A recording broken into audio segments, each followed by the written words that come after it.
마태복음 22장 23절에서 33절 말씀입니다. 23절, 같은 날 부활이 없다고 하는 사두개파 사람들이 예수께 와서 질문했습니다. 순서를 기다렸다는 듯이 또 하나의 시대 정신이 예수께 맞서려고 나왔습니다. 바로 사두개인들의 현세주의적인 세계관이었죠.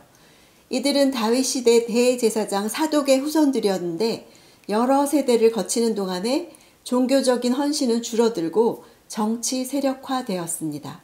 특히 성전과 제사에 필요한 물품들을 부정한 방법으로 활용해서 부를 축적함으로써 세속적인 종교인의 대명사가 되었습니다. 헤롯가와 로마인들과 가까이 지냈기 때문에 바리새인들과 일반 백성들로부터 미움을 받았죠. 세속적이고 현세적인 이들은 풍족한 삶에 만족하면서 현실에 안주하는 것을 원했기에 부활이 없다고 믿었습니다.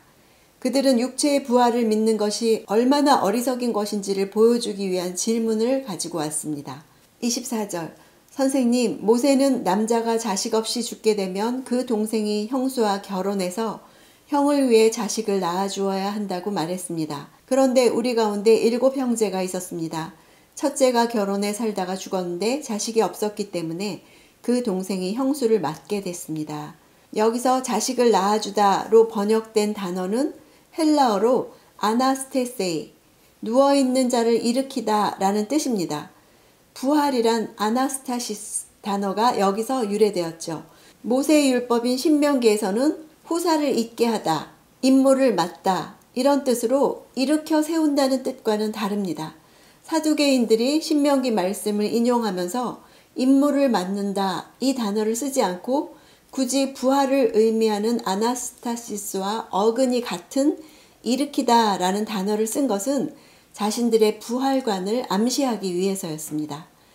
그러니까 사두개인들이 예수께 한 질문을 원어로 보게 되면 대가 끊어진 가문의 다른 형제의 씨로 말미암아 새로운 생명이 탄생하는 것이 그들이 생각하는 부활이라는 것이었습니다. 이들의 부활관은 실제로 죽은 몸이 다시 살아나는 성경의 부활관과 큰 차이를 보이는 것이었죠. 동생이 형수를 맡게 되었다. 이것을 원어로 보면 자신에게서 떠나보내다, 허락하다 이런 뜻이 있습니다. 형이 자신의 아내를 자신으로부터 떠나보내 동생에게 가는 것을 허락한 것이죠. 마태만 이런 표현을 기록했습니다. 그 이유는 마태복음의 독자는 유대인으로서 구약의 계대 결혼법에 대해서 익숙했기 때문에 사두개인의 이런 질문을 여과 없이 그대로 기록한 것이었습니다. 29절, 예수께서 대답하셨습니다.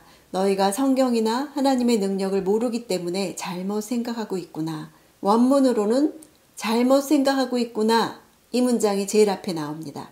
사두개인들의 질문에 대해서 예수님은 바로 오해했다 이렇게 지적함으로써 그들이 진리로부터 벗어나서 잘못 이끌림을 받았음을 말씀하신 것입니다. 그들이 가져온 문제는 한마디로 하면 부활 이후의 세계가 존재하지 않는 것이 분명하다는 것이었습니다. 부활이나 내세가 있는 편이 훨씬 더 골치 아프다는 식이었죠. 예수님은 그들의 질문 자체가 안고 있는 문제점을 지적하십니다. 그들은 부활 이후의 삶을 땅에서의 삶과 동일할 것이라고 전제했는데 그 전제 자체가 잘못되었다고 말씀하십니다.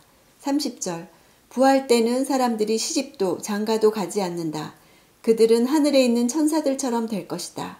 사두개인들이 오해한 부활에 관한 지식은 부활 후에 성도들이 천사들과 같게 된다는 것이었습니다. 천사들처럼 된다는 것은 죽지 않는 존재요, 결혼하지 않는다는 것이죠. 그들은 죽은 자를 살리시는 하나님의 능력에 대해 무지했습니다. 하나님의 능력은 우리를 변화시키고 부활의 몸을 주시는 것이죠. 그들은 이렇게 생명을 변화시키는 하나님의 능력을 알지 못했습니다. 또한 성경에도 무지했습니다. 성경은 부활을 증명하고 있습니다. 32절, 나는 아브라함의 하나님, 이삭의 하나님, 야곱의 하나님이다 라고 하셨으니 하나님은 죽은 사람의 하나님이 아니라 산 사람의 하나님이시다. 사두개인들은 구약에서 모세오경만 인정했습니다. 그러나 그들은 모세오경 안에도 부활이 암시되어 있음을 알지 못했죠. 하나님은 족장들의 하나님이었다 이렇게 과거 시제로 말씀하시지 않았습니다.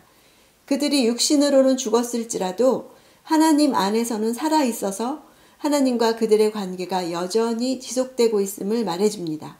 예수님은 이 말씀을 통해서 하나님은 능히 그들을 다시 살리실 능력이 있다고 말씀하시는 것입니다. 사두개인은 원래 부활을 믿지 않았지만 많은 그리스도인들도 사두개인들처럼 부활이 없는 것처럼 현세적으로 살아가고 있죠. 그러나 하나님과 우리의 관계는 영원히 지속될 것입니다. 땅에서 죽음으로써 존재가 끝나는 것이 아니지요. 하나님 나라는 지금 여기서 돌아가는 세상 원리와는 다른 원리로 움직일 것입니다. 현세에 도움이 되지 않는다면 내세가 무슨 소용인가 했던 사두개인들의 생각은 현세에 가치를 둔 생각이었죠.